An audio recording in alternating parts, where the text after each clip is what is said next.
Praise the lord. Hallelujah. ప్రియ పాఠకులారా, దీని ముందు పాఠంలో డిసెంబర్ 25 క్రిస్మస్ చారిత్రక వివరాల గురించి తెలియజేస్తూ, క్రిస్మస్ సందేశాన్ని తెలియజేస్తూ, మరి లోకాసు వార్తలోని 1వ అధ్యాయంలో కలిగినటువంటి దీనికి ముందు మరి యోహాను యొక్క పుట్టుక గురించి, యోహాను గారు మరి యేసు ప్రభు యొక్క మార్గాన్ని సరళం చేయటానికి ఎలా వచ్చాడు, గాబ్రియల్ దూత ఇచ్చినటువంటి సందేశం, మరి యోహాను గారి పుట్టుక, తర్వాత మరియమ్మ గారికి 6వ నెలలో గాబ్రియల్ దూత వచ్చి ఇచ్చినటువంటి సందేశాన్ని, ఆవిడ ఎలిజబెత్తమ్మ దగ్గరికి వెళ్ళి ఆవిడ సపర్యలు చేసి మరి సుమారు బిడ్డ ప్రసవించే సమయం వరకు అక్కడే ఉండి తిరిగి మరలా వచ్చిన తర్వాత ఇక జనాభా లెక్కల కోసం వెళ్ళటము మనం ఇప్పుడు చెప్పుకోవాలి, ప్రారంభించాలి. యేసు పుట్టుక ప్రణాళిక తెలియాలంటే యోహాను గారి చరిత్ర తెలియాలి. బాప్తిస్తా యోహాను గారి గురించి తెలుసుకోవాలి. కాబట్టి ఈయన మార్గాన్ని సరళం చేయడానికి దేవుడు ముందుగా యోహానాన్ని మరి పుట్టించాడు. కాబట్టి ఆయన పుట్టుక విధానము, ఆయన జనన విధానం అంతా కూడా మనకు తెలియాలి. కాబట్టి దీనికి ముందు పాఠంలో అది చెప్పాను. ఇప్పుడు చెప్పబోయేటువంటి పాఠం ఏమిటంటే లోకాసు వార్త 2వ అధ్యాయంలో మరి యేసు ప్రభు వారు శకపురుషుడిగా ఎలా అయ్యాడు, జనాభా లెక్కలు ఎప్పటి నుంచి ప్రారంభమైనది, ఈ క్యాలెండర్ ఎప్పటి నుంచి వచ్చింది అని చెప్పేసి, ఈ క్రైస్తవయాన్ని చట్టబద్ధం ఎప్పుడు చేశారు, ఇవన్నీ కూడా చెప్పుకుంటే కానీ డిసెంబర్ 25 యొక్క ప్రాధాన్యత, మరి కొంతమంది బైబిల్ పండితులు చెప్పినట్లు డిసెంబర్ 25 క్రిస్మస్ లేదు బైబిల్లో, అది చేసుకోకూడదు అనే దానికి క్లారిటీగా ఈ పాఠంలో చెప్పాలనుకుని, నేను తెలియజేయాలనుకుని ఈ పాఠాన్ని మొదలు పెడుతున్నాను అన్నమాట. క్రైస్తవ్యాన్ని క్రీస్తు శకం 315లో చట్టబద్ధం చేశారు. కురేనియా ప్రజా సంఖ్య ఆధారంగా రోమన నిర్మాణం అనంతరం క్రైస్తవ్యం చట్టబద్ధమైంది. గ్రెగేరియన్ క్యాలెండర్ ప్రకారం డిసెంబర్ 25న క్రీస్తు పుట్టాడని నిర్ణయించారు. ఈ 18వ శతాబ్దంలో రసెల్ అనే అతను యూదుల మతం ఆచారం ప్రకారం 8వ దినమున సున్నతి చేయాలని, ఆ 8వ దినం నుంచి డిసెంబర్కి వెనక్కి వస్తే 25వ తారీఖున ప్రభు పుట్టాడని ఖచ్చితంగా లెక్కల ఆధారాన్ని వీళ్ళు తయారు చేశారు. సున్నతి రోజు 8వ దినం అనేది బైబిల్లో స్పష్టంగా కనపడుతుంది. యోహాను కూడా 8వ రోజున సున్నతి చేశారు.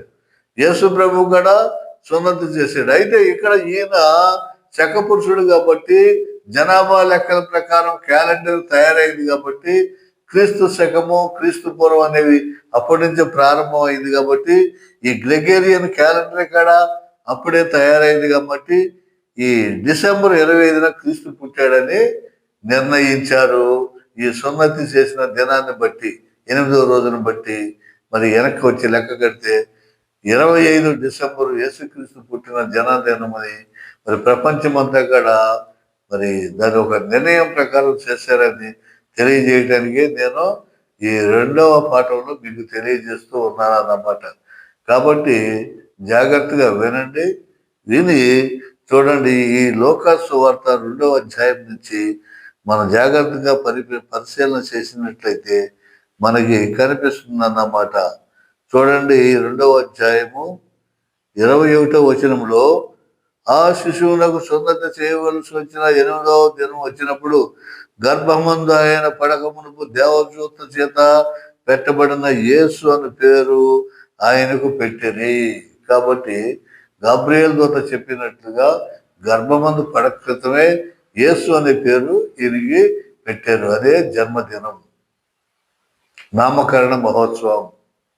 జనవరి 1 అనేది నామకరణ మహోత్సవాన్ని ప్రపంచం అంతా కూడా గొప్పగా చేసుకుంటారు. అలాగే పుట్టినదినం డిసెంబర్ 25 కాబట్టి దాన్ని గొప్పగా చేసుకుంటారు ప్రపంచం అంతా కూడా. కాబట్టి ఇది జాగ్రత్తగా క్షుణ్ణంగా వినండి, వింటే మీకు అర్థమవుతుంది. ఇప్పుడు ఈ పాఠాన్ని మనం ప్రారంభించుకుందాము. మొట్టమొదటి అధ్యాయం అంతా కూడా ఈ యోహాను చరిత్ర, పుట్టుక విధానము, మరియ తల్లికి గాబ్రియల్ సన్మనస్కుడు దేవదూత ఎలాంటి సందేశాన్ని ఇచ్చింది, ఎలాంటి శుభవార్త చెప్పింది, మరియ తల్లి ఏం చేసింది, ఇవంతా కూడా ఈ 1వ అధ్యాయంలో మనకి కనబడుతుంది. ఇక 2వ అధ్యాయంలో యేసు పుట్టుక కనపడుతుంది. ఇప్పుడు క్రిస్మస్ అన్నమాట, యేసు పుట్టుక కనపడుతుంది. చూడండి 2వ అధ్యాయంలో ఆ దినములలో సర్వలోకములకు ప్రజాసంఖ్య రాయవలెనని కైసర్ అగుస్తు వలన ఆజ్ఞాయను. ఇది కురేనియా సిరియా దేశములకు అధిపతి అయినప్పుడు జరిగిన మొదటి ప్రజాసంఖ్య. మొట్టమొదటి ప్రజాసంఖ్య మొదలైందండి. ప్రజాసంఖ్య రాయాలని చెప్పేసి మరి ఈ సర్వలోకమునకు ప్రజాసంఖ్య రాయాలని చెప్పేసి కైసర్ అగోస్తు వలన ఆజ్ఞ అయింది. ఆజ్ఞ అయ్యేసరికి అందరూ ఆ సంఖ్యలో రాయబడుటకు తమ తమ పట్టణములకు వెళ్ళిరి. యేసేపు దావీదు వంశములను గోత్రములను పుట్టినవాడు గనక తనకు భార్యగా ప్రదానం చేయబడిన గర్భవతి అయి ఉండిన మరియతో కూడా ఆ సంఖ్యలో వ్రాయబడుటకు గలీలేలోని నజరేతు నుండి యోదయలోని బెత్లెహేము అనబడిన దావీదు ఊరికి వెళ్ళాను. కాబట్టి యేసేపు ప్రదానం చేయబడ్డాడు కాబట్టి తన భార్యని, ప్రధానం అంటే సగం పెట్లు అయిపోయినట్లు అన్నమాట, భార్యని తీసుకుని గాడిద మీద ఎక్కించుకుని ఆ కొండల్లో లోయల్లో మరి ఎక్కడికి వెళ్ళాడు, నజరేతు నుండి యోదయలోని బెత్లెహేము అనబడిన దావీదు పురానికి ఆయన వెళ్ళాడు. వారక్కడ ఉన్నప్పుడు ఆమె ప్రసవ దినములు నిండిన గనుక తన తొలి చూలు కుమారుని కని పొత్తి గుడ్డలతో చుట్టి సత్రముల వారికి స్థలము లేనందున ఆయనను పశువుల తొట్టిలో పరుండబెట్టాను. పాపం వెళ్ళాడు. జనం కిటకిటలాడిపోతున్నారు. ఇప్పుడు సెన్సస్ తీయాలంటే, జనాభా లెక్కలు చేయాలంటే మన ఇంటికి వస్తున్నారు. మన ఇంటికి వచ్చి ఎంతమంది ఉన్నారు ఏంటమ్మని చెప్పేసి లెక్క రాసుకుని వెళ్తున్నారు ఇప్పుడు. కానీ అటు కాదు, ఫలానా చోటకి మీరు వెళ్ళి మీరు నమోదు చేసుకోండి. మీరు నమోదు చేసుకుంటేనే జనాభా లెక్కలో ఉన్నట్లు. మీకు రాజు నుంచి వచ్చేటువంటి సర్వ సదుపాయాలు మీకు లభిస్తాయి. లేకపోతే జనాభా లెక్కల్లో, లేకపోతే మీరు సచ్చినోళ్ళతో సమానమే, మాకు సంబంధం లేదని చెప్పేసి ఎవడు తనినా, ఎవడు కొట్టినా, ఎవడు చంపినా మీరు ప్రభుత్వానికి చెప్పుకోవాల్సింది ఏమి ఉండదు. ప్రభుత్వం కానీ మీకు ఏమీ చేయదు. జనాభా లెక్కల్లో ఉంటేనే ఇవన్నీ కూడా మీకు రక్షణ ఇస్తుంది ప్రభుత్వం. మీకు మరి ధనధాన్యాలు కానీ, కరువులో కానీ, కాటకంలో కానీ, సమస్తంలో కానీ ఇవ్వటం, పన్ను కట్టించుకోవటం, పన్నులు వేయటం, ఇవన్నీ కూడా జనాభా లెక్కల ఆధారంగానే మీకు జరుగుతుంది. కాబట్టి మీరంతా పలానా చోటుకి వెళ్ళి జనాభా లెక్క రాయించుకోండి అని చెప్పేసి ఎప్పుడైతే సాటింపేశారు, ప్రతి ఒక్కళ్ళు కూడా, ముసలోళ్ళు కాదు, మొక్కోళ్ళు కాదు, గర్భిణి స్త్రీలు కాదు, నడవలేనోడు కాదు, ఏమైనా సరే ఆ జనాభా లెక్కలకి వెళ్లాల్సిందే. ఇది ప్రపంచంలో మొట్టమొదటి ప్రజాసంఖ్య. జనాభా లెక్కలో రాయడానికి వెళ్తే అప్పుడు మరియ తల్లి, యేసేపు మరి వీళ్ళు ఆ కొండల్లో లోయల్లో నిండు చూలాలు. మరియ తల్లి ప్రసవ దినాలు వచ్చేసింది. నేను వెళ్ళటానికంటే వీలు లేదు, అలా రాజాజ్ఞ ధిక్కరించడానికి లేదు కాబట్టి వాళ్ళు వెళ్ళారు. దేవుని యందు భయభక్తులు కలిగిన వాళ్ళు కాబట్టి, దేవుడు తోడై ఉన్నాడు కాబట్టి, దేవుడే మరియ తల్లి గర్భంలో ఉన్నాడు కాబట్టి ఈవిడ మందసం, దేవుని మందసం లాగా మరి దేవుని మోసుకుంటూ వెళ్ళింది. దేవుని మందసం ఆ రోజున మరి మోసారు కదా వాళ్ళు, రాతి పలకలకు పెట్టినటువంటి మందసాన్ని. అదేవిధంగా దేవాది దేవుడే మరియ తల్లి గర్భంలో ఉన్నాడు కాబట్టి దేవుని యొక్క మందసం ఈవిడే దేవుని మోసుకెళ్ళింది, తీసుకెళ్ళింది. అలాంటి దేవాది దేవునికి ఈ లోకంలో, ఈ భూమి మీద అడుగు పెట్టడానికి ఎక్కడగాడ స్థలం లేదు. సైతాన్ని కమ్మేసింది చుట్టూ. మా ఇంటికి రావద్దు, ఖాళీ లేదు, ఖాళీ లేదు, ఖాళీ లేదు.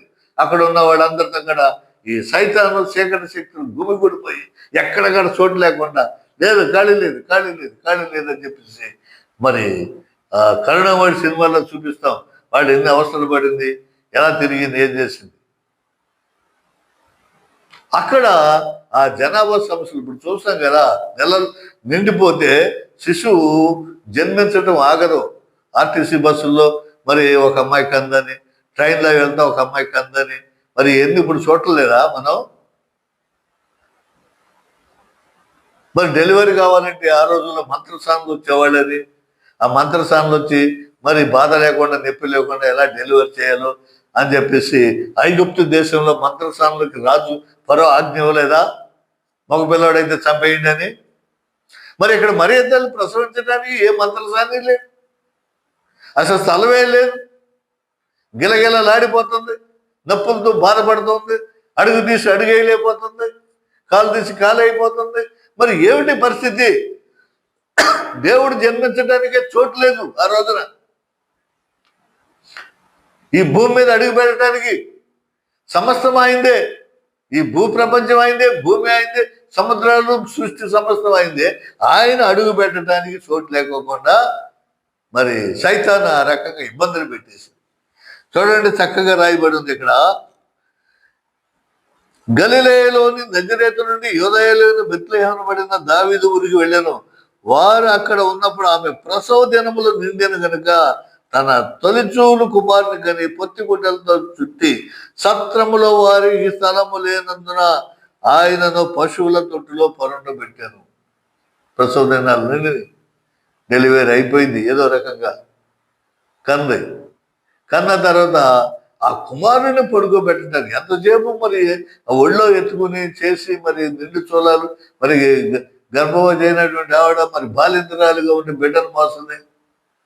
పడుకోబెట్టడానికి కనీసం తలదాచుకుంటే అక్కడ చోటు లేదు. చోటు లేకపోతే పశువులు సత్రములో వారికి చోటు లేనందున వారికి అక్కడ చూడండి కనుక తొలిచూలు కుమారుని కానీ పొత్తిగుడ్డలతో చుట్టి సత్రముల వారికి చోటు లేనందున ఆయనను పశువుల దొడ్డులో పరుండబెట్టిన. సత్రంలో ఉండడానికి చోటు లేదు. పొత్తిగుడ్డలు అంటే వాళ్ళ వెనకాల కొన్ని మరి పాత గుడ్డలు అవి తీసుకెళ్తారు, చిన్న కప్పుకుండాక దుప్పటం లేకపోతే ఇయో సంచిలో ఏం చేసి పొత్తిగుడ్డలు అంటారు.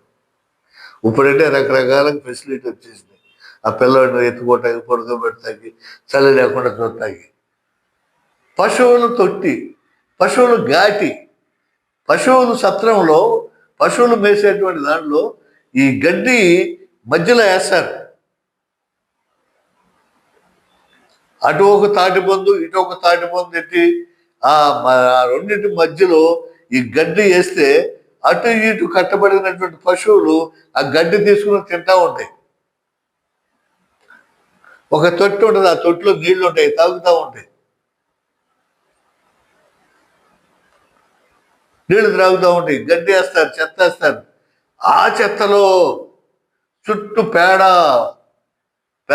మరి యూరిన్ గేదెలు మరి ఆవులు ఎడ్లు పశువులు పోసినటువంటి పేడ కంప అన్నమాట పోస్తూ ఉంటాయి. మధ్యలోనే ఏమో గాడి ఉంటుంది, దాంట్లో నేను గడ్డి వేస్తాను, ఆ గడ్డి తింటా ఉంటాయి. మరి అది పశువుల తొట్టి. నీళ్లు త్రాగడానికి చిన్న తొట్టి, రాతి తొట్టిలో మనకు కనీసం రాతి ఏముంటాయి. అలాంటి చోట బిడ్డనే పడుకోబెట్టారు. కొంచెం పశువులను అటు జరిపి తెచ్చి ఖాళీగా ఉండే ఆ చోట అక్కడ పడుకోబెట్టి మరి దయనీయమైన దోవలు రోత రుచు సమయంలో తల్లి మరియా మరి తండ్రి ఏమైనటువంటి యోసేపు శారీరక తండ్రి మరి దేవుడు, ఎందుకంటే యోసేపుని తోడుగా ప్రధానం ఎందుకు చేశాడంటే ఇక్కడ ఒక కారణం ఉంది, ఇక్కడ బలమైన కారణం ఉంది. యోసేపుని ఎందుకు మరే తల్లికి ప్రదానం చేయించారు? శారీరక సంబంధం అయితే లేదు, పరిశుద్ధాత్మ శక్తి వల్ల బిడ్డ కలిగాడు. ఇక్కడ ఏమిటంటే మోషే ధర్మశాస్త్రం ప్రకారం పెండ్లి కాకోకుండా ఏ స్త్రీ అయినా గర్భవతి అయితే లేదా బిడ్డను కంటే ఆ స్త్రీని రాళ్లతో కొట్టి చంపాలి. ఎందుకంటే పాపం చేసింది. పెళ్లి కాకుండా గర్భం అయితే పాపం చేసి వ్యభిచారిణి ఇలాగా ఈ అమ్మాయి అయ్యి గర్భం తెచ్చుకుందని చెప్పేసి మరి ఉంటుందని చెప్పి ఆ ధర్మశాస్త్రంలో అట్టి స్త్రీని రాళ్లతో పెట్టి కొట్టి చంపేయాలి. అలాంటి స్త్రీనే యేసు ప్రభువు దగ్గరికి ఒకసారి పట్టుకుని తీసుకొస్తారు, గుర్తుందా? ఇదిగో ఈ స్త్రీని వ్యభిచారం ముందు పట్టబడింది కాబట్టి మోషే ధర్మశాస్త్రం ప్రకారం ఈమెను రాళ్లతో కొట్టి చంపాలి, మీరైతే ఏం చెప్తారో చెప్పండి అని ప్రభువుని పరీక్షించడానికి ఆమెను తీసుకొచ్చినప్పుడు కరెక్టే, మోషే చెప్పింది కరెక్టే, కొట్టి చంపాల్సిందే, తీసుకోండి రాళ్ళు, కొట్టడానికి సిద్ధంగా ఉండండి. అయితే ఒక మాట చెప్తున్నానండి, మీలో పాపం చేయని వాడెవడో ముందుగా రాయి వెయ్యండి, కొట్టండి. కొన్ని గబేలు మందేళ్ళకి అయ్యో ఏంటి ఇలాంటి పరీక్ష పెట్టాడు, మనం ఆయన పరీక్ష పెడదాం అనుకుంటే మనకు పరీక్ష పెడతాడా, మనలో పాపం లేనివాడు మరి కొట్టాలా, ఈయన కింద నేల మీద రాసేస్తా ఉన్నాడు, ఏంటి నా పాపం రాస్తున్నాడా, ఎవడు పాపం రాస్తున్నాడు, ఈయన భయం, ప్రభు అంటే భయం, మళ్ళీ ఒక పక్క భయం, అందుకని నాకెందుకు వచ్చిందిలో ఈ పాపం అని చెప్పేసి ఎవడగాడు రాళ్ళు అక్కడ పడేసి వెళ్ళిపోతాడు. అప్పుడు అమ్మ ఎవరో నేను శిక్షించలేదా, నేను కూడా క్షమించేస్తాను వెళ్ళిపోమంటాడు. కాబట్టి దాని ప్రకారము మరియ తల్లిని కొట్టి చంపేస్తారు, చంపాలి, బిడ్డనే చంపాలి, తల్లిని గర్భంలో ఉన్న బిడ్డని చంపాలి, మరియని కూడా చంపాలి. కాబట్టి ఆ నింద తీసివేయటానికి దేవుడు ముందుగానే ఏర్పాటు చేసి జోజప్ప గారిని, యేసేపు గారిని మరి అక్కడ ప్రదానం చేయిస్తాడన్నమాట సహజారిగా. ఇది దేవుడికి, మరియ తల్లికి, దేవదూతకి, యేసేపుకి తప్ప ఎవరికి తెలియదు ఈ రహస్యం.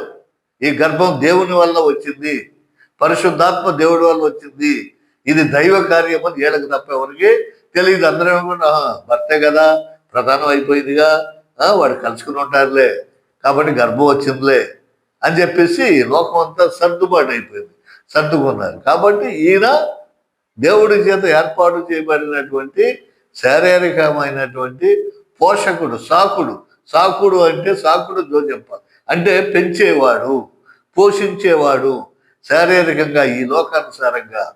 కాబట్టి వాళ్ళు ఎంత కుమిలి బాధపడిపోయి ఉంటారు. ఓ పక్క సంతోషం, లోకరక్షకుడు అవతరించాడని, దేవుడు పుట్టాడని ప్రజలు అనుకునేది వేరు. కాబట్టి దేవుడికే చోటు లేదు అని చెప్పేసి అక్కడ పరుండ పెట్టాను, తొట్టెలో పరుండ పెట్టాను. ఇక్కడ ఇది జరగగానే మళ్ళీ ఇంకో కొన్ని అద్భుతాలు జరిగినాయి ఇక్కడ, చూసారా? అరే 2వ అధ్యాయం 8వ వచనం చూస్తుంటే, ఆ దేశంలో కొందరు గొర్రెల కాపరులు పొలములో ఉండి రాత్రి వేళ తమ మందను కాచుకొని చుండగా, గొర్రెల కాపరు చలికాలం అది, ఆ చలికాలంలో ఏం చేస్తారంటే గొర్రెల కాపరులు వీళ్ళంతా ఏం చేస్తున్నారు, పంట కోసేసిన తర్వాత చేనికి బలము కలగడానికి ఏం చేస్తారంటే ఈ గొర్రెలని మందల్ని ఆ చేలు పడుకోబెట్టేసి కాసుకుంటూ ఉంటారు. అంటే గొర్రె పెంట అన్నమాట. ఆ బలానికి ఎద్దులైతే ఎద్దులు, ఆవులైతే ఆవులు కూడా పెంట కడతారు, ఈ గొర్రెలు కూడా పెంట కడతారు. ఒక రైతుకు మాట్లాడి, ఇదిగో ఇవాళ మా చేలో ఈ గొర్రెలన్నింటినీ ఉంచండి, 2 రోజులు ఉంచాలి, కాబట్టి ఆ గొర్రె పెంట వేస్తే ఆ చేతికి బలం అన్నమాట. నీళ్లు పెట్టగానే మళ్ళీ అది భూమిలోకి వెళ్ళిపోయి ఈ ఆకులు, అలములు, పసరులు అవన్నీ తింటాయి కదా, రకరకాల పచ్చి రొట్ట, అవి మరి చేనుకు బలాన్ని చేకూరుస్తాయి. కాబట్టి ఆ రోజుల్లో అలా చేసేవాడు. చలికాలంలో పంట కోసేసిన తర్వాత అక్కడ ఈ గొర్రెలు కాపర్లు కొంతమంది కాయుచుండగా, రాత్రి వేళ తమ మందలను కాచుకొని చుండగా ప్రభువు దూత వారి యొద్దకు వచ్చి నిలిచాను. ప్రభు మహిమ వారి చుట్టూ ప్రకాశించినందున వారు మిక్కిలి భయపడింది. అయితే ఆ దూత, భయపడుకుడి, ఇదిగో ప్రజలందరికీ కలగబో మహా సంతోషకరమైన సువర్తమానము నేను మీకు తెలియజేస్తున్నాను. దావీదు పట్టణమందు నేడు రక్షకుడు మీ కొరకు పుట్టి ఉన్నాడు. ఈయన ప్రభు అయిన క్రీస్తు. దానికి ఇదే ఆనవాలు. ఒక శిశువు పొత్తిగుడ్డలతో చుట్టబడి ఒక తొట్టెలో పడుకొని ఉండటం మీరు చూచేదారని వారితో చెప్పాను. వెంటనే పరలోక సైన్య సమూహము ఆ దూతతో కూడా నుండి సర్వోన్నతమైన స్థలములలో దేవునికి మహిమయు ఆయనకిష్టులైన మనుషులకు భూమి మీద సమాధానము కలుగుగా కానీ దేవునికి స్తోత్రము చేయుచుండెను. హల్లెలూయా, హల్లెలూయా. వీళ్ళు గొర్రెలు అక్కడ చేలో కాపులు కాసుకుంటూ ఉంటుంటే మళ్ళీ అక్కడ దూత వచ్చిందండి, గాబ్రియల్ దూత. రాగానే మొత్తం వెలుగే, ఆ పొలం ఆ చుట్టుపక్కల అంతా కూడా వెలుగుతో నిండిపోయేసరికి వీళ్ళు బిత్తరపడిపోయి కళ్ళు చెదిరిపోయి కింద పడిపోయి ఇలా చూస్తూ ఉన్నారు. చూస్తూ ఉండండి దేవదూత భయపడుకుని. లోకమంతా సంతోషకరమైనటువంటి ఒక వర్తమానం మీకు తీసుకొచ్చాను, మీకు చెప్తున్నాను. దావీదుపురము అంటే ఆ పురం పేరు దావీదుపురం అన్నమాట, ఆ ఊరి పేరు. మన ఊరి పేర్లు ఉన్నాయి కదా, గుడివాడ అని చెప్పేసి, విజయవాడ అని చెప్పేసి, మచిలీపట్నం అనే పేర్లు ఎట్లా ఉన్నాయో అదేవిధంగా దావీదుపురము ఫేమస్ అన్నమాట. దావీదు పట్టణం, రాజధాని నగరం. అందుకని వీళ్ళందరూ అక్కడ జనాభాలు ఎక్కడికి వెళ్ళారు. అక్కడ మీకందరికీ చూడండి, మహా సంతోషకరమైన వర్తమానమును మీకు తెలియజేస్తున్నాను. దావీదు పట్టణం నేడు మీకు రక్షకుడు మీ కొరకు పుట్టి ఉన్నాడు. ఈయన ప్రభు అయిన క్రీస్తు. ఆయన పేరు క్రీస్తు. దేవుడు, దేవాది దేవుడు, రక్షకుడు క్రీస్తు ఆయన పేరు. మీకు ఇదే ఆనవారు. ఆనవారు అంటే గుర్తు. మీరు ఎలా గుర్తుపడతారా అంటే ఏం చేస్తారంటే, ఒక శిశువు పత్తుగుడ్డలతో చుట్టబడి ఒక తొట్టులో పడి ఉండటం మీరు చూసేదనే. నేను అక్కడ పెద్ద గొప్ప జన సమూహం ఉంటుంది, కిటకిటలాడిపోతూ ఉంటారు.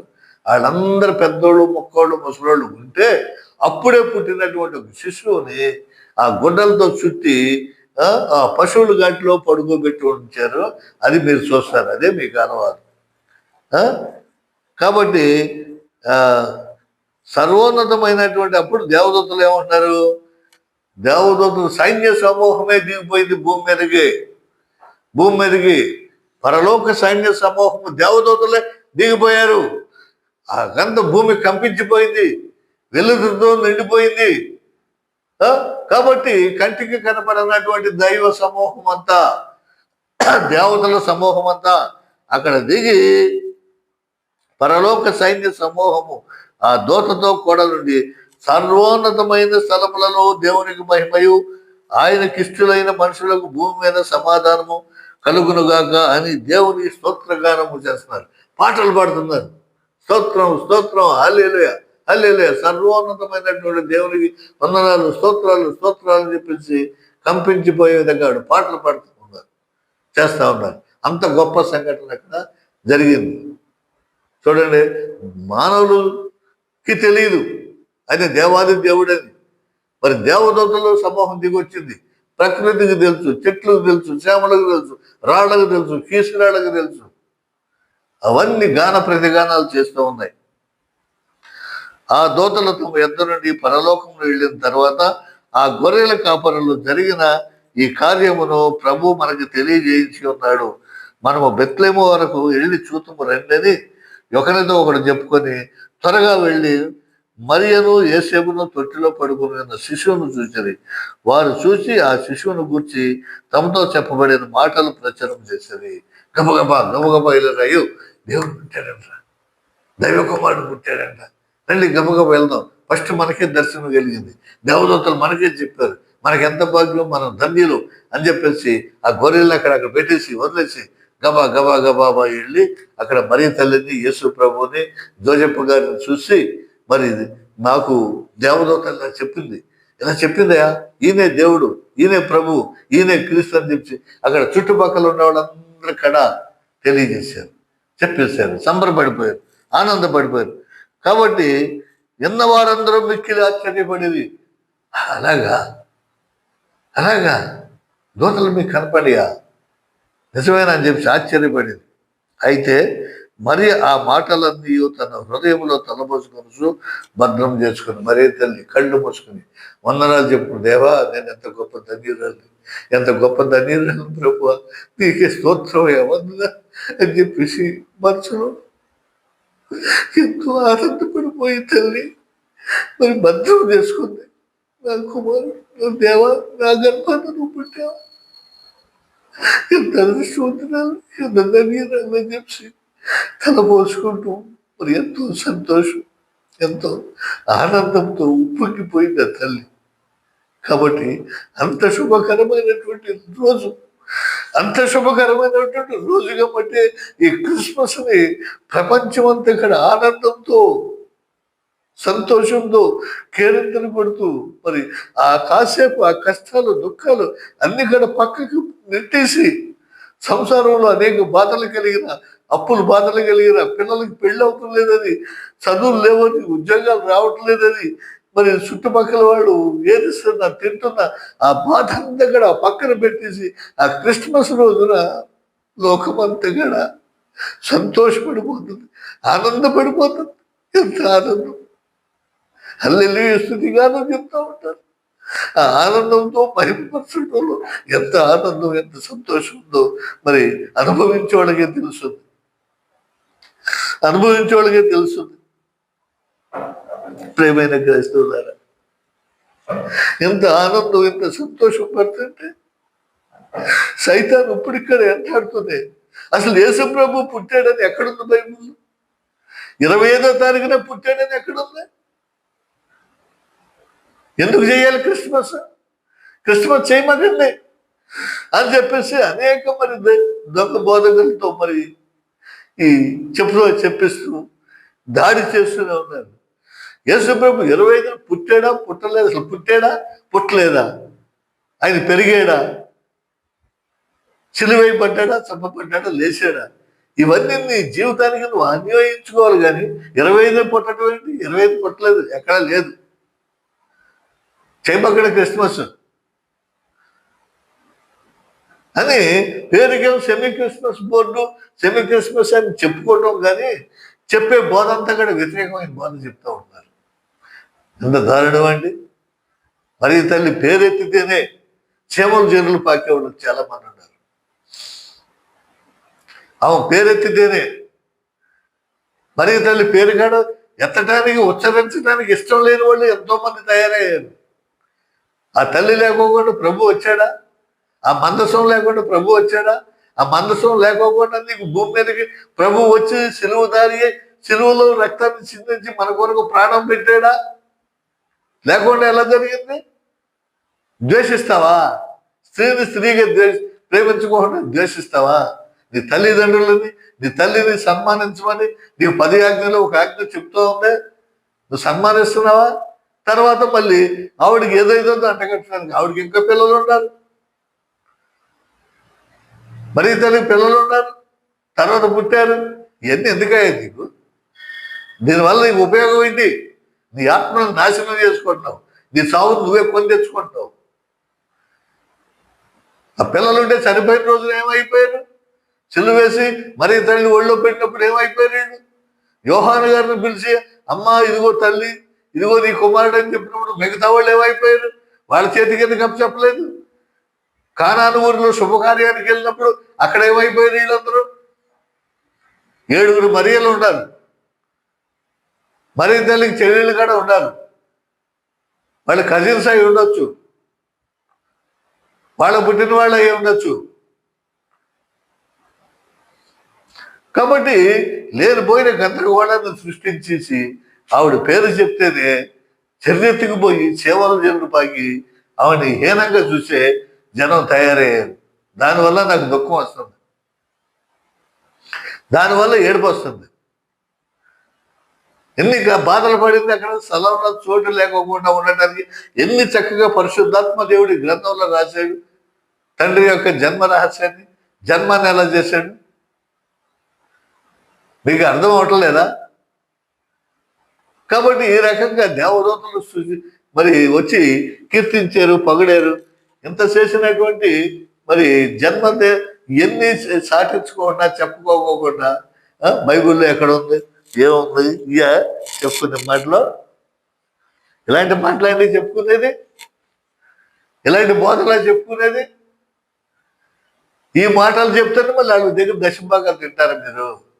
వాళ్ళ తప్పుదోవ పట్టిస్తానే వాళ్ళ దగ్గర సందాలు తిని బ్రతుకుతారా? వాళ్ళ డబ్బుతో కార్లు మేడలు ఎక్కి తిరుగుతూ ఉంటారా?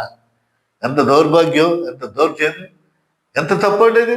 జాగ్రత్త అండి, మీ ఆత్మను నాశనం చేసుకుంటున్నారు, మీ ఆత్మను మీరే పాడు చేసుకుంటున్నారు.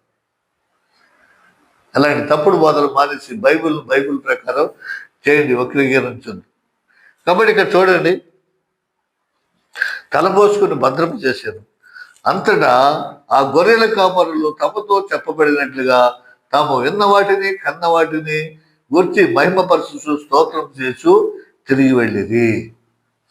విన్న వాటిని కన్న వాటిని దేవదత్త ద్వారా విన్నారు, వాళ్ళని చూశారు, కన్నటువంటి చూడటం చూసి కీర్తించుతూ మహిమ పొందుతూ మరి వెళ్ళారు. ఇక్కడ చెప్తాను చూడండి, మీకు 25వ తారీఖున క్రిస్మస్ ఎందుకు చేసుకుంటున్నారు, ఎందుకు చేస్తున్నారు? 25 అని బైబిల్లో లేకపోయినప్పటికీ కూడా చరిత్రకారులు ఏం చెప్పారో చూడండి. ఇక్కడ నీకు 25 వస్తుంది చూడండి. ఇక్కడ 21 ఆ శిశువుకు సున్నతి చేయవలసిన 8వ దినము వచ్చినప్పుడు గర్భమందు ఆయన పడక మునుపు దేవదూత చేత పెట్టబడిన యేసు అని పేరు వారు ఆయనకు పెట్టిరి. మోషే ధర్మశాస్త్రం చొప్పున వారు తమను శుద్ధి చేసుకునే జనములు గడిచినప్పుడు ప్రతి తొలిచూరు మగబిడ్డను ప్రతిష్ఠ చేయబడవలేను అని ప్రభు ధర్మశాస్త్రమందు రాయబడినట్లు ఆయనను ప్రభువుకు ప్రతిష్ఠించుటకు ప్రభు ధర్మశాస్త్రమందు చెప్పబడినట్లు మరి గువ్వల జతనైనను 2 పావురముల పిల్లలైనను బలిగా సమర్పించుటకు వారు ఆయనను యెరూషలేమునకు తీసుకొని పోయేది. చూసారా, 8వ దినమున అక్కడ జకరియా కాడ మరి యోహాను గారి కాడ 8వ దినమున సున్నత చేయవలసినటువంటి దినం వచ్చినప్పుడు దేవాలయానికి తీసుకెళ్లి పేరు పెట్టారు కదా. ఇక్కడ యేసు ప్రభు కాడ 8వ దినమున సున్నతి చేయవలసి వచ్చినప్పుడు మరి దేవాలయ ప్రతిష్ఠ పండగది, యూదుల ప్రతిష్ఠ పండగ. మరి ఆ పండగ రోజున తీసుకెళ్లి దేవదూత చేత పెట్టబడినటువంటి పేరును యేసు అనేటువంటి పేరును ఆయనకి పెట్టారు 8వ రోజు. ఇక్కడ 8వ రోజు అని స్పష్టంగా తెలుగులో రాయబడటం మీరు చూశారు కదా. తీయండి ఇప్పుడు ఈ 2వ అధ్యాయంలో సర్వ మరి జనులకు ఆ దినములలో సర్వలోకములకు ప్రజా సంఖ్య ఆ రోజు స్టార్ట్ అయింది. క్యాలెండర్ అనేది యేసు ప్రభుతో స్టార్ట్ అయింది. ఆ ప్రజా సంఖ్య రాయించుకోవడానికి అక్కడికి వెళ్ళారు. అక్కడ యేసు ప్రభు పుట్టాడు. ఆ పుట్టిన కానీ 8వ దినము నుంచి వెనక లెక్కేయండి. జనవరి 1వ తారీఖు నుంచి వెనక లెక్కేస్తే ఖచ్చితంగా 25వ తారీఖు వస్తుంది యేసు ప్రభు పుట్టినరోజు. 25 నుంచి ముందుకు లెక్కేసిన 8వ రోజు 1వ తారీఖు అవుతుంది. అది లెక్క కట్టండి. ఈ లెక్క అంతా నువ్వు నేను కట్టుకున్నది కాదు. ఇక్కడ మరి ఆ రోజుల్లో మరి లెక్క కట్టడానికి చూసినట్లయితే అక్కడ హీబ్రూ క్యాలెండర్ లేదు. మరి ఇక్కడ క్యాలెండర్లు చూసినట్లయితే గ్రెగోరియన్ క్యాలెండర్ లేదు ఆ రోజుల్లో, జూలియన్ క్యాలెండర్ కూడా లేదు ఆ రోజుల్లో. యేసు ప్రభు పుట్టిన తర్వాత నుంచి ఆ జనాభా లెక్కలు రాసిన కాడి నుంచి క్యాలెండరు రెడీ అయింది, తయారైంది. క్రీస్తు శకం 300 సంవత్సరం వరకు అసలు ఏమీ లేదు, అక్కడ జనాభా లెక్కలు లేదు, క్యాలెండర్ లేదు. క్రీస్తు శకం 336లో ఈ క్యాలెండర్ వచ్చింది. 336 నుంచి స్టార్ట్ అయింది ఈ క్యాలెండర్. మరి ఆ క్యాలెండర్ ప్రకారము అప్పుడు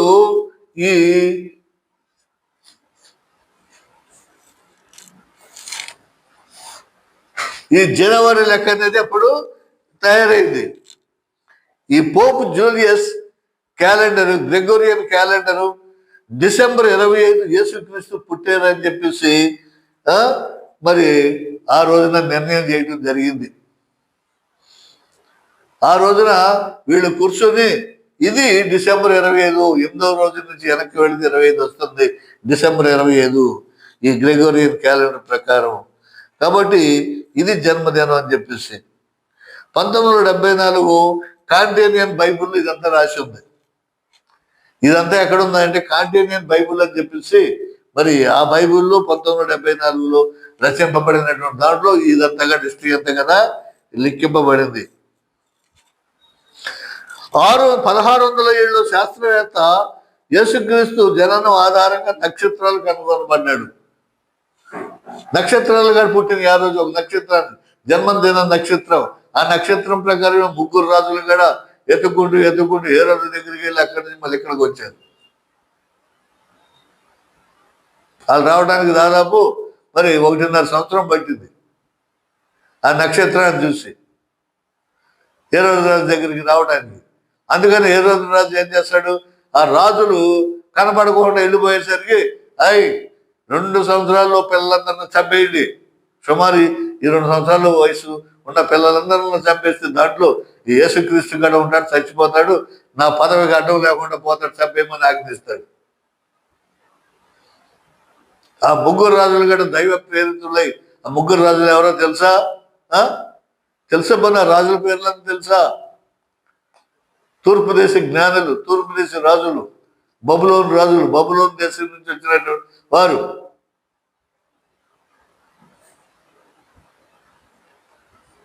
తర్వాత ఆయన రాజులు మిల్కియారు, బల్తజారు, మిల్కియారు, తర్వాత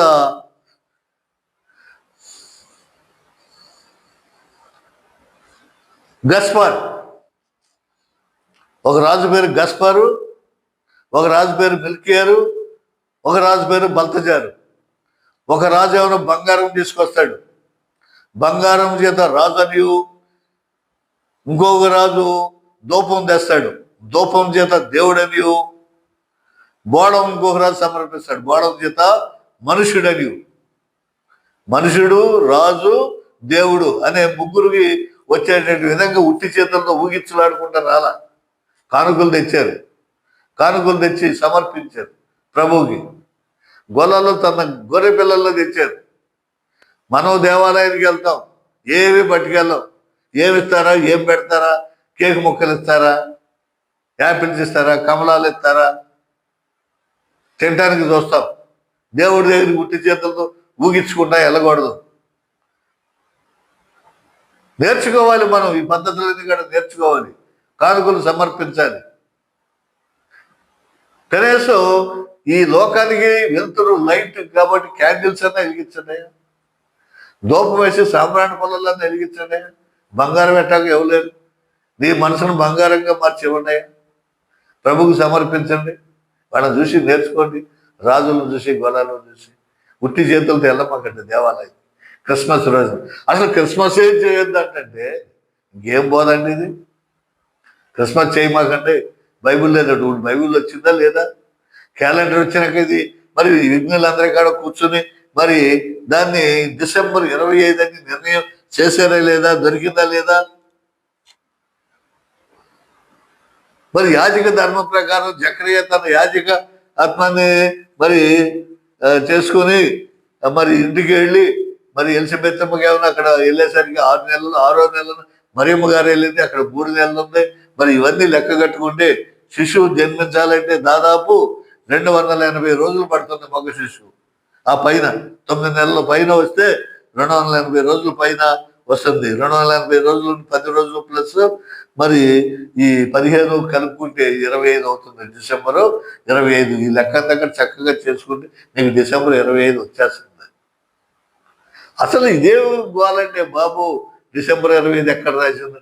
చిన్నపిల్లలు అడుగుతారు చూసావా? ఆదివారం గుడికి వెళ్ళమని ఎక్కడ ఉంది? 7 రోజులు విచారణ దినం ఇంకో రోజు కదా, ఆదివారం ఎందుకు వెళ్ళాలి? ఆదివారం పునరుత్థానం రోజు. అది దేవుడు మరి సైతాన్ని చంపి మరణాన్ని జయించిన రోజు, పునరుత్థానం రోజు అది. కాబట్టి అందరూ ప్రపంచం అంతా కూడా దాన్ని ఎంపిక చేసుకున్నారు ఆదివారం చర్చ అని చెప్పేసి. 8వ రోజు డిసెంబర్ మరి జనవరి 1వ రోజు నామకరణ మహోత్సవం, అది పేరు పెట్టినటువంటి రోజు అది. అందుకనే డిసెంబర్ 1వ తారీఖునే క్యాలెండర్ పుట్టినటువంటి రోజు. శక పురుషుడు యేసు ప్రభు పుట్టిన తర్వాతే క్రీస్తు శకము, క్రీస్తు పూర్వం అని ప్రతి పుస్తకంలోనూ ప్రతి లెక్క కట్టబడింది. ఇంకెక్కడక్కడ లేదు చూడండి మీరు, ప్రపంచం మొత్తం. కాబట్టి ఇన్ని ఆధారాలతో బైబిల్లో క్రిస్మస్ అనేది ఉంటే క్రిస్మస్ చేయొద్దని, మరియమ్మ గారిని తెలవద్దని, ఈయన తెలవండి, వీళ్ళని తెలవండి, ఈ పాస్టర్ని. వాళ్ళు దేవుడే వాక్యం అంటారు, మంచిదే. అది యెహోవా దేవుడు యేసు ప్రభు రాకముందు దేవుడే వాక్యం. యేసు ప్రభు శరీరధారి అయి వచ్చాడు బాబు. ఆయన ఈ ఆకారం ఎలా ఉంటుంది? శిష్యులు గీసినటువంటి బొమ్మలు అయ్యి మరి ఇవన్నీ కూడా విఘ్నులు చేసినటువంటి అని చెప్తే యేసు ప్రభు పెట్టకూడదు అక్కడ. మా ఫోటోలు పెట్టండి, నేను క్యాలెండర్ వేస్తున్నాను, ఆ క్యాలెండర్లో నా ఫోటోలు చూడండి. ఎందుకు అంటారు? క్యాలెండర్లో నా ఫోటోలు ఏది పెట్టుకుని మాకు ఎత్తి పూజ చేయండి. యేసుప్రభుని ఎందుకు పెడతారు అంటే యేసుప్రభుని నమ్మట్లా. ఆయన యేసుప్రభుని నమ్మట్లా, ఆకారంలో ఉన్నాయని యేసుప్రభుని నమ్మట్లా వీళ్ళు. అందుకని వాక్యాలు రాయని అంటారు.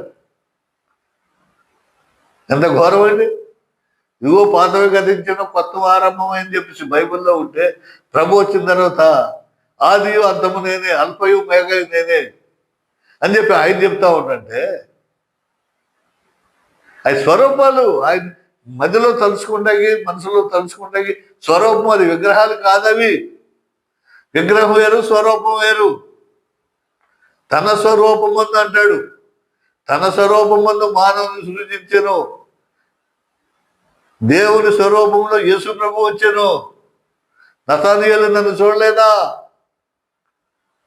నేను ఉన్నవాడను, అనువాడను. భూమి పుట్టక ముందే నేనున్నాను, నువ్వు పుట్టక ముందే నేనున్నాను అని చెప్పేసి అనేక ఉదాహరణలు బైబిల్లో ఉంటుంటే, దేవుడిని నమ్ముకొని క్రిస్మస్ చేయొద్దు. ఇవన్నీ ఇక్కడ మానేసుకుని బైబిల్ చదవండి, అర్థం చేసుకోండి.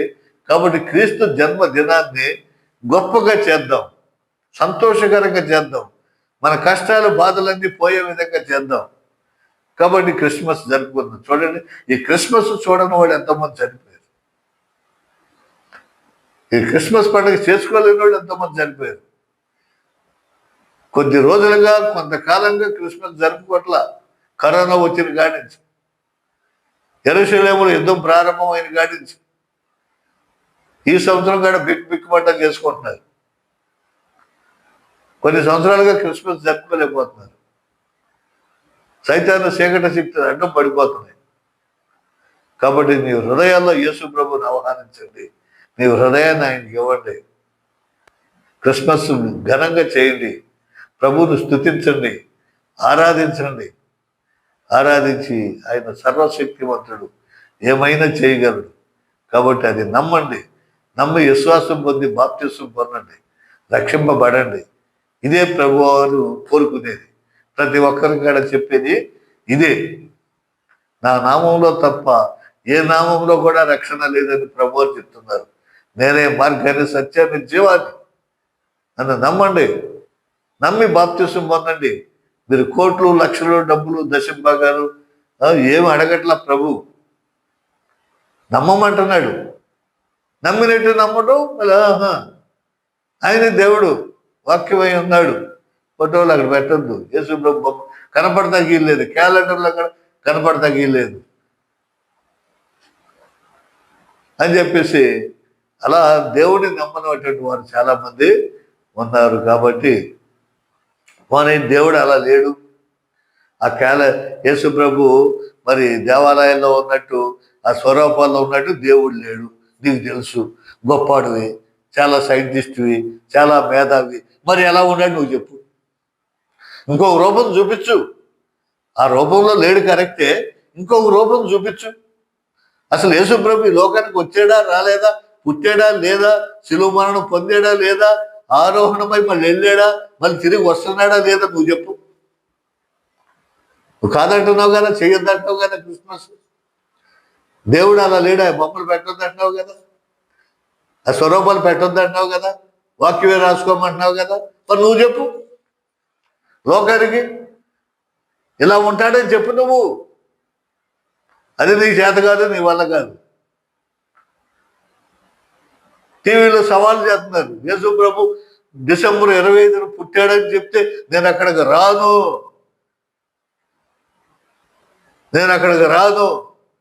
నేను మళ్ళీ కనపడను మీకు అని చెప్పి సవాళ్ళు కూడా చేస్తున్నారు యూట్యూబ్లో.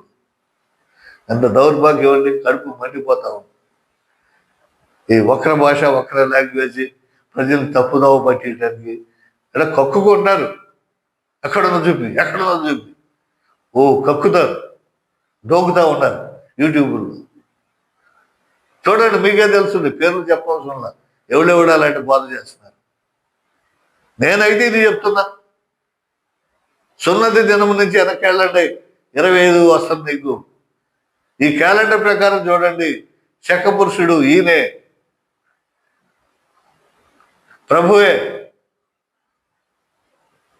కాబట్టి ప్రియమైన సహోదరులారా, ఎంతో బాధతో నేను మరి ఈ క్రిస్మస్ సందేశాన్ని మీకు తెలియజేస్తున్నాను. నిజాలు తెలుసుకొని నమ్మండి. ఏమన్నా పొరపాట్లు నాకు తెలియని ఉంటే క్షమించండి. నాకు తెలియని అంటే నాకు సమస్తం తెలియదు, తెలిసిన మట్టుకు చెప్తున్నాను.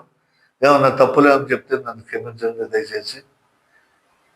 మన్నించండి. పెద్దలు, మహాజ్ఞానులు, మహామహులు ఉన్నారు. ఏదో ఆవేశంలో నేను ఏదో మాట్లాడినా క్షమించండి. కాబట్టి ఏది ఏమైనా దేవుడు పుట్టాడు. వాక్యమే శరీరధారిగా యేసుప్రభు పుట్టారు. ఈ లోకానికి వచ్చింది నిజం, ఆయన పుట్టింది నిజం, ఆయన రక్షణార్థం శిలువలో మరణించింది నిజం. అన్ని కూడా సాక్ష్యాలు ఉన్నాయి. ఇస్రాయేల్ దేశానికి వెళ్ళి ఎంతో మంది ఆయా ప్రదేశాలు కూడా చూసి వచ్చారు. ఆ బోర్డులు చూసి తెలుసుకుని కూడా వచ్చారు. వాళ్ళు కూడా సాక్ష్యం చెప్తున్నారు.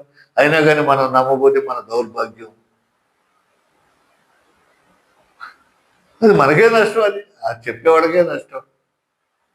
ఒకడు లోకమంతా సంపాదించి తన ఆత్మను కోల్పోతే వాడికి ఏం ప్రయోజనం?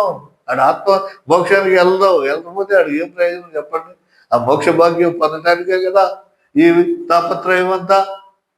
ఈ లోకం ఎవరికి శాశ్వతం కాదు కదా. ఇక్కడ ఉండవు కదా. ఈ దొంగ బాధ చెప్పి వచ్చే సందాలతో ఇక్కడే మేడ కట్టుకుని ఉండవు కదా. ఈ బిల్డింగులతో ఉన్నాం కదా. ఈ కార్లతో ఇక్కడే ఉన్నాం కదా. ఈ శరీరం ఇక్కడే ఉండిపోతుంది కదా. కాబట్టి ఆత్మని కాపాడుకుందాం, ఆత్మరక్షణ చేసుకుందాం, ప్రభువుని నమ్ముదాం, ఆ ప్రభువు రాకడికి సిద్ధపడేవారిగా ఉందాం, ఆత్మీయ జీవితాన్ని పొందుదాం. మరి ఇలాంటివన్నీ కూడా మనం నేర్చుకుందామని చెప్పేసి బైబిల్ ద్వారా, ఈ యూట్యూబ్ ఛానల్ ద్వారా, సోఫియా జోసెఫ్ ఛానల్ ద్వారా మీకు అందరికీ మరొక్కసారి దండం పెట్టి తెలియజేస్తున్నాను. చదవండి బైబిల్, నేర్చుకోండి. మీరు రక్షణ సిద్ధం ఉంది. మనం నమ్మితే ప్రభు అన్నీ చేస్తాడు. మనకి మన కష్టాలన్నీ తీర్చేస్తాడు. మనకున్నటువంటి బాధలన్నీ పోతాయి, తొలగిపోతాయి, అడ్డంకులన్నీ పోతాయి. చాలా సంతోషం, ఎంతో ఆనందం మరి ఉంటుంది ఈ జీవితంలో, ఈ ప్రయాణంలో. కాబట్టి ఈ అవకాశాన్ని ఇచ్చినటువంటి మరి మీ అందరికీ నాకు మా వందనాలు తెలియజేస్తున్నాను. నా ఛానల్ని సబ్స్క్రైబ్ చేయండి, షేర్ చేయండి, మరి కొంతమందికి తెలియజేయండి. బాగుంది ఈ వాక్యం, నిజమేననుకుంటే తెలియజేయండి, షేర్ చేయండి. అబ్బో ఈయన చాలా మందిని చెడగొట్టేస్తున్నాడు, ఇలాంటి వాక్యం ఎవరికి వద్దురా బాబు అనుకుంటే ఆపేసేయండి. మీరు చూడండి, తప్పులేమని చెప్తే నాకు క్షమించండి.